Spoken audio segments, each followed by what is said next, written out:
भारताची खरी ओळख ही कृषीप्रधान देश अशी आहे। आजही 60% अधिक लोकसंख्या ही ग्रामीण भागातच राहते। शेती अधिक फायदेशीर करण्यासाठी केंद्र सरकार प्रयत्न करत आहे। यासाठी राज्य सरकार सोबत अनेक अनुदान योजना राबवण्यात येत आहेत। शेतकऱ्यांना कर्जमाफी, पीएम किसान योजनांसह इतर अनेक योजनांचा थेट फायदा देण्याची प्रक्रिया गेल्या 5 वर्षात राबवण्यात आली आहे। शेतकऱ्यांसाठी मोदी सरकार आता नवीन वर्षात अजून एक गिफ्ट देण्याच्या तयारीत आहे। देशातील शेतकऱ्यांना आधार कार्ड प्रमाणेच एक 12 अंकांचं खास ओळखपत्र देण्यात येणार आहे। या डिजिटल कार्डाचा फायदा काय, त्यासाठी नोंदणी कुठे करायची हे आपण या व्हिडिओच्या मार्फत जाणून घेणार आहोत। शेतकरी डिजिटल आयडी हे एक 12 अंकांचं खास ओळखपत्र आहे। हे ओळखपत्र प्रत्येक शेतकऱ्याला देण्यात येणार आहे। ही आयडी शेतकऱ्यांसाठी एक डिजिटल आयडी कार्ड म्हणून वापरता येईल। शेतकऱ्यांपर्यंत सरकारी योजना आणि सेवांचा फायदा सहज आणि सोप्या पद्धतीने पोहोचवण्यासाठी हे डिजिटल आयडी उपयोगी पडेल। लाभाची रक्कम थेट शेतकऱ्यांच्या खात्यात जमा होईल। शेतकरी योजना, अनुदान यामध्ये पारदर्शकता वाढवण्यासाठी हे आयडी कार्ड अत्यंत महत्त्वाचं ठरणार आहे।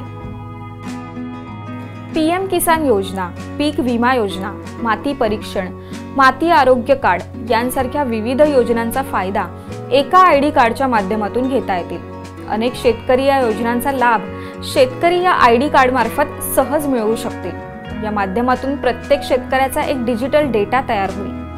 वर्षभरात घेतलेल्या योजनांचा फायदा, त्याला देण्यात आलेलं अनुदान आणि इतर सर्व माहिती या एका क्लिकवर सरकारकडे उपलब्ध होईल। या डिजिटल कार्डचे उपयोग असंख्य आहेत। सर्व राज्यातील शेतकऱ्यांची आकडेवारी, त्यांची स्थिती, त्यांच्याकडील जमीन क्षेत्र, त्यांना देण्यात आलेलं अनुदान, लाभ, सवलती, सबसिडी, त्यांच्या खतांचा वापर, जमिनीची पोत, विविध फळवर्गीय पिकं, पारंपरिक पिकं, रोगअळीचा प्रादुर्भाव, कृषी विद्यापीठांचा कारभार, तज्ञांचा कृषी क्षेत्राला होणारा फायदा, कृषी अधिकाऱ्यांचा कृषी विभागासाठी होणारा फायदा, कृषी विमा योजना राबवण्यासाठी, हवामान बदलाआधारित शेतीत बदल सुचवण्यासाठी आणि इतर अनेक कामांसाठी हे डिजिटल कार्ड उपयोगी ठरणार आहे।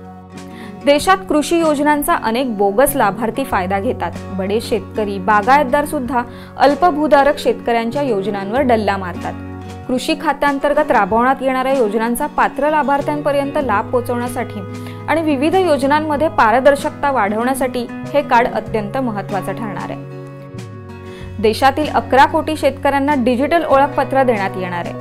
यातील 11 कोटी शेतकऱ्यांपैकी 6 कोटी शेतकऱ्यांना आर्थिक वर्ष 2024-25, 3 कोटी शेतकऱ्यांना आर्थिक वर्ष 2025-26 आणि 2 कोटी शेतकऱ्यांना आर्थिक वर्ष 2026-27 मध्ये हे डिजिटल कार्ड देण्यात येते। त्याची प्रक्रिया सुरू करण्यात आली आहे। केंद्र सरकारने राज्य सरकार आणि कृषी खात्यांना याविषयीचं पत्र सुद्धा दिलंय। सध्या गुजरात, महाराष्ट्र, मध्य प्रदेश आणि उत्तर प्रदेशातील शेतकऱ्यांना डिजिटल आयडी तयार करण्याचे काम प्रगतीपथावर आहे, तर ओडिशा, आसाम आणि छत्तीसगड इथं प्राथमिक सेवा पुरवण्यात येत आहेत। त्यात राज्यातील बीड जिल्ह्यात प्रायोगिक प्रकल्प सुरू झालाय। उत्तर प्रदेशातील फारुखाबाद, गुजरातमधील गांधीनगर, हरियाणातील यमुनानगर, पंजाबमधील फतेहगड साहिब आणि तामिळनाडूमधील विरुधनगर या ठिकाणी शेतकऱ्यांना डिजिटल आयडी देण्याचं काम प्रायोगिक तत्त्वावर सुरू करण्यात आलं आहे।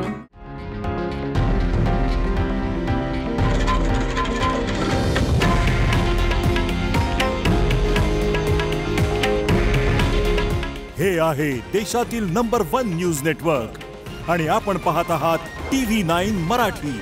काळजी तुमची, हित महाराष्ट्राचं।